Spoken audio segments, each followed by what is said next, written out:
watching the August 17th program of Vietnam Television.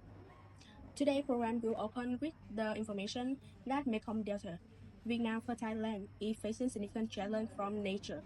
Saline intrusion and drought will occurring with increasing intensity, severely threatening not only the livelihood of millions of people, but also the agriculture ecosystem. How to protect and adapt to climate change in order to preserve the country's survival is the present question for all of us. To understand the severity of this issue, we conducted a recent survey of farmers in the Mekong Delta. The findings are alarming. The survey reveals that over 70% of farmers reported experiencing soil intrusion in their field in the past year. This has resulted in significant cross loss, with many farmers struggling to make ends. The survey also highlighted the need for urgent action to address this problem.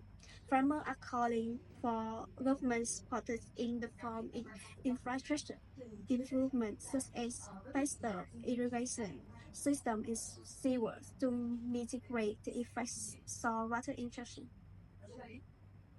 And now we move to professional Menu and Antu to talk about how to apply and the implement of process.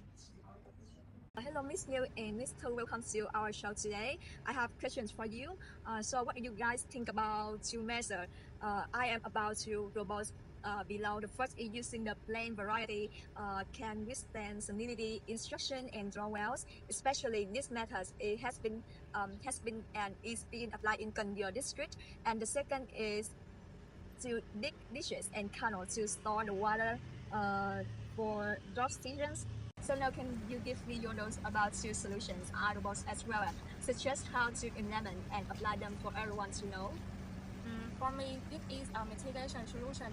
In my opinion, we should apply it in a certain location to assess the efficiency and sustainability of this solution. And my suggested area is in Garlic District, Vietnam Province.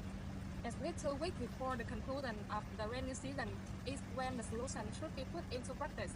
And regarding to the implement process of this solution, I divide it into 6 steps. Step 1, surveying water body to determine their size, depth, and condition.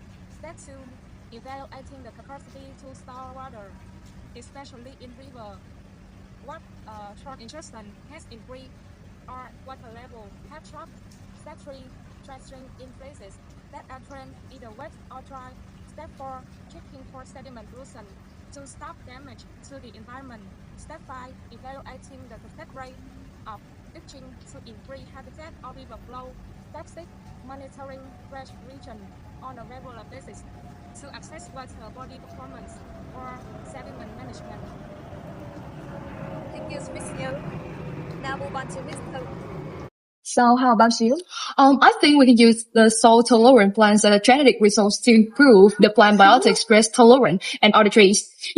In Kanta City, we have the Mekong Delta Rice Research Institute, which is focuses on the researching and developing the new rice varieties that are salt tolerant, drought resistant, and high yielding to serve the Mekong Delta region. And we have 7 phases. The first phase is researching and selection of varieties, and the second one is breeding. But I think the most challenging phase is the breeding, because this stage is difficult because it involves in complex genetic work to create new varieties withstand salt tolerance.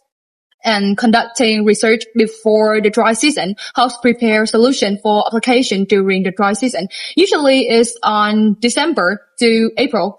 And I believe this solution can somewhat address the problem that we are facing. Okay, thank you for your sharing. This is the end of our programming. Thank you for watching.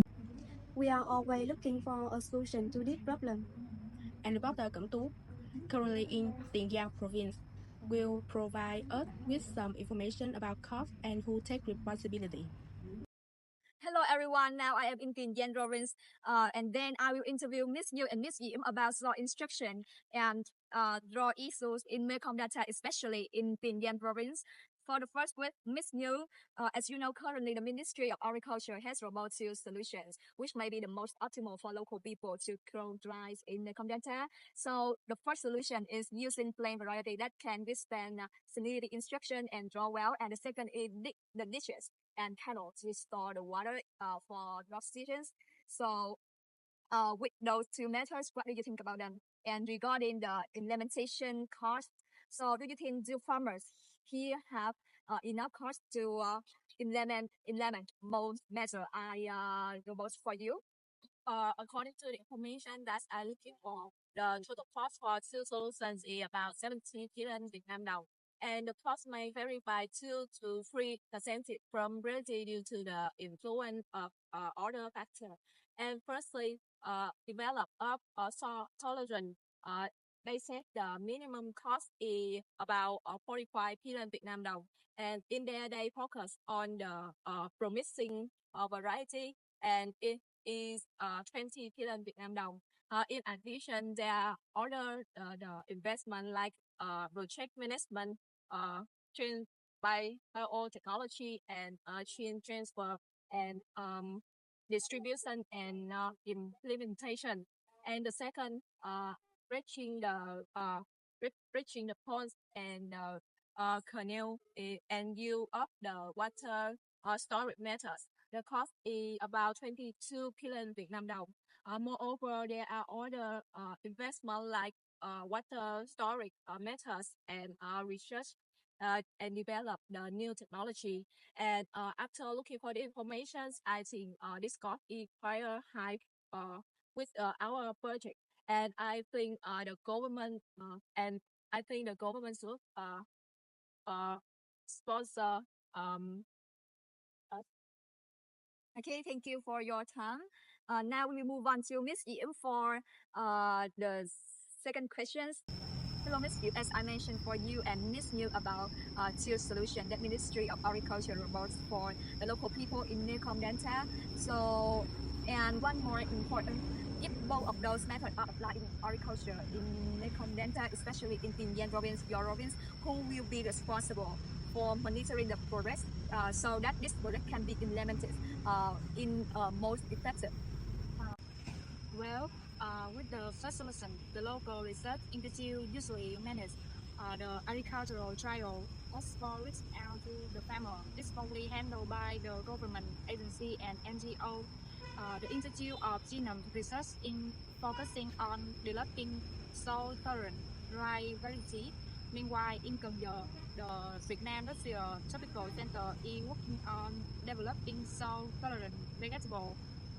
All the efforts are supported by the local authority to combat soil water intrusion. With the second solution, the responsibility for upgrading and maintain agricultural infrastructure usually fall on the local government authority, the regional department of agriculture and rural development also play a crucial role in educating and supporting farmers on efficient water use and crop support. Okay, after this interview, you can understand more about the effect of climate change on Mekong Delta. This is the obstacle for everyone here, especially the farmer, are facing with this problem now today. Okay, this is the end of our interview today. Thank you for watching.